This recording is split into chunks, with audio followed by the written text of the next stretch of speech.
Welcome. If you want to keep your Snapchat location private from specific friends without turning it off completely, you're in the right place. Snapchat makes it easy to control who can see where you are.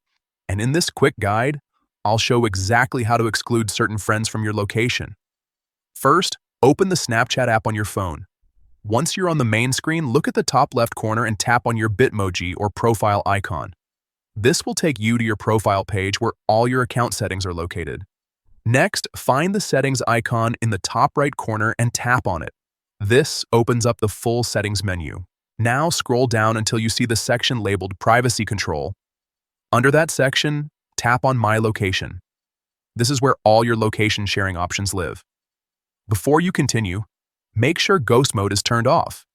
If Ghost Mode is enabled, no one can see your location at all, so you won't be able to customize who can and can't see it. Simply toggle it off if it's currently on. Once that's done, select the option that says My Friends Accept. This is the key step. It allows you to choose specific people you want to hide your location from, while everyone else on your friends list can still see it. Now, scroll through your friends list and tap on the names of the people you want to exclude.